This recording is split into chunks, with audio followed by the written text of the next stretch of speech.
వారాంతాలలో వేదాంతాలు. పూర్తి వివరాలకు చదవండి రేపటి సాక్షి దినపత్రిక. ప్రభుత్వ సాంఘిక సంక్షేమ హాస్టల్స్ లో సమస్యలను పరిష్కరించాలంటూ అనంతపురం జిల్లా కలెక్టర్ కార్యాలయం ముందు ఏఐఎస్ఎఫ్ విద్యార్థి సంఘాల నాయకులు రిలే నిరాహార దీక్షకు దిగారు. కూటమి ప్రభుత్వం విద్యారంగం పట్ల దారుణంగా వ్యవహరిస్తోందంటూ మండిపడ్డారు. విద్యార్థుల సమస్యలను పరిష్కరించకపోతే చలో ఢిల్లీ, చలో విజయవాడ ధర్నాను చేపడతామని హెచ్చరించారు. పెండింగ్ లో ఉన్న డైట్ ఛార్జీలను విడుదల చేయాలని డిమాండ్ చేశారు. ప్రధానంగా రాష్ట్రంలో ఉన్నటువంటి ఎస్సీ, ఎస్టీ, బీసీ, మైనారిటీ, అదేవిధంగా గురుకులాలు, కస్తూర్బా మోడల్ స్కూల్స్లో విద్యార్థుల సమస్యలు పరిష్కారం చేయాలని చెప్పేసి ప్రధానంగా డిమాండ్ చేస్తూ ఉన్నాం.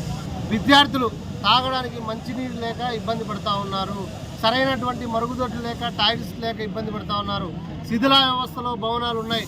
అద్దె భవనాల్లో మరి పోస్ట్ మెట్రిక్ హాస్టల్లో చదువుతున్నటువంటి విద్యార్థులు, ఇంటర్మీడియట్ నుంచి పీజీ విద్యార్థులకు సంబంధించి కూడా మరి అద్దె భవనాల్లో విద్యార్థులు విద్యను అభ్యసించుకుంటా ఉన్నారు. కాబట్టి సొంత భవనాలు నిర్మించాలి.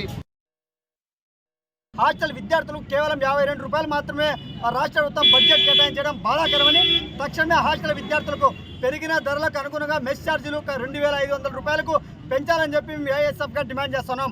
అదేవిధంగా ఈ జిల్లాలో చాలా మటుకు శిథిల వ్యవస్థలోకి చేరి ఈ రోజు రేపు మర్నాడు కూలిపోయేటువంటి పరిస్థితి ఈ జిల్లాలో నెలకొంది.